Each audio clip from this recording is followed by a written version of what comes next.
Hello दोस्तों। सबसे पहले तो मेरी इस वीडियो को देखने के लिए आप सबका बहुत बहुत धन्यवाद।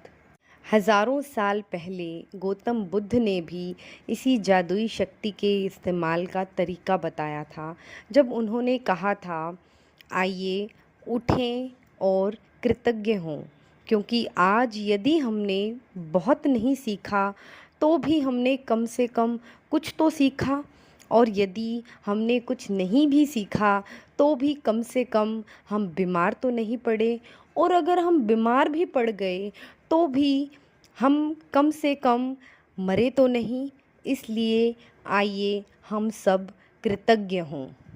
गौतम बुद्ध की ये लाइनें हमें ये समझाती हैं कि क्या हुआ अगर हम अपने जीवन में अभी तक कुछ बहुत बड़ा नहीं कर पाए हैं, परंतु हम अभी मरे तो नहीं हैं और केवल हमारी सांसें चल रही हैं। हमें इस चीज़ के लिए भी ईश्वर को धन्यवाद करना चाहिए। अच्छा, मुझे एक बात बताइए, जब आपका स्वास्थ्य अच्छा होता है तब क्या आप उसके लिए कृतज्ञ होते हैं, या फिर आप उस पर केवल तभी गौर करते हैं जब शरीर बीमार हो जाता है या इसमें कहीं चोट लग जाती है? क्या आप हर दिन की अपनी नौकरी के लिए कृतज्ञ होते हैं, या फिर उसे सिर्फ तभी महत्व देते हैं जब आप सुनते हैं कि छंटनी होने वाली है? या क्या आप हर माह मिलने वाले वेतन या तनख्वाह के लिए हर बार कृतज्ञ होते हैं, या फिर उसे नज़रअंदाज कर देते हैं? जब हर संबंध सुचारू ढंग से चलता है तब क्या आप परिजनों के लिए कृतज्ञ होते हैं, या फिर आप उनके बारे में दूसरों से तभी बातचीत करते हैं जब संबंधों में समस्याएं आ जाती हैं? जब आपकी कार अच्छी तरह चल रही होती है तब क्या आप उसके लिए कृतज्ञ होते हैं, या फिर आप उसके बारे में केवल तभी सोचते हैं जब वो खराब हो जाती है? क्या आप हर दिन जीवित रहने के लिए कृतज्ञ होते हैं? चीज़ों को मामूली समझने का परिणाम होता है शिकायत, नकारात्मक विचार और शब्द। इसलिए जब आप शिकायतें करते हैं तो आकर्षण का नियम आपके जीवन में और अधिक चीज़ें ले आता है जिनके बारे में आप शिकायत कर सकें। अगर आप अपने जीवन के बारे में अक्सर शिकायतें करते रहते हैं तो इसका अर्थ है कि आप कृतज्ञ नहीं हो रहे हैं, तथा हर शिकायत के साथ अपने सपनों के जीवन को दूर धकेल रहे हैं।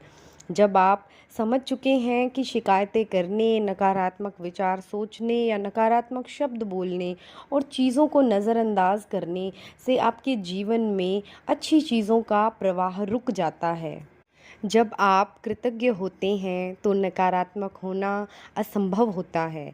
जब आप कृतज्ञ होते हैं तो आलोचना करना और दोष देना असंभव होता है। जब आप कृतज्ञ होते हैं तो दुखी महसूस करना या कोई भी नकारात्मक भावना रखना भी असंभव होता है।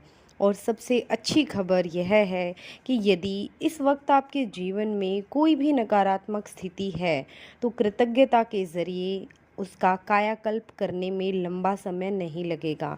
नकारात्मक परिस्थितियाँ धुएं के साथ गायब हो जाएंगी, बिल्कुल जादू की तरह। पहली चीज़, आपको नकारात्मक स्थिति में भी कृतज्ञ होने की चीज़ें तलाशनी होंगी, चाहे इसमें आपको कितनी ही मुश्किलें आएं, परिस्थितियाँ चाहे कितनी ही खराब हों। आप हमेशा कृतज्ञ होने के लिए कोई न कोई चीज़ खोज सकते हैं, ख़ास तौर पर जब आप यह बात जानते हो कि आपकी कृतज्ञता हर नकारात्मक परिस्थिति को जादू से बदल देगी। अगर हमने किसी व्यक्ति को लिफ्ट दी और वो थैंक यू बोले बिना ही चला गया तो हमें थोड़ा बहुत बुरा तो ज़रूर लगेगा, और वो हमें अगर अगले दिन भी मिल गया तो क्या हम उससे उतनी खुशी के साथ लिफ्ट दे सकेंगे?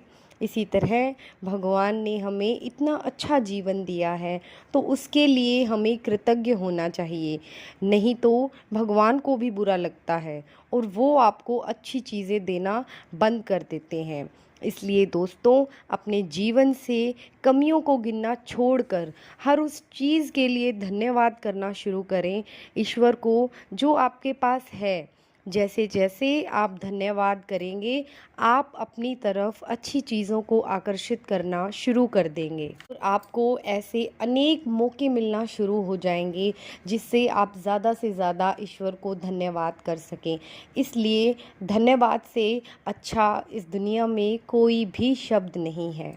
अगर आप धन्यवाद शब्द के बारे में और भी ज़्यादा जानना और समझना चाहते हैं तो आप रोंडा बर्न की किताब जादू पढ़ सकते हैं, जिससे आपको हर चीज़ बहुत अच्छे से समझ में आ जाएंगी और उसके बाद आपके जीवन में धन्यवाद एक ऐसा शब्द बन जाएगा जिसके बिना आपका जीवन आपको अधूरा सा लगेगा और आप हर दिन हर रोज़ ईश्वर के प्रति कृतज्ञ होना शुरू कर देंगे और आपका जीवन सचमुच बदल जाएगा। वीडियो अगर पसंद आए तो वीडियो को लाइक, शेयर और चैनल को सब्सक्राइब ज़रूर करें। Thank you so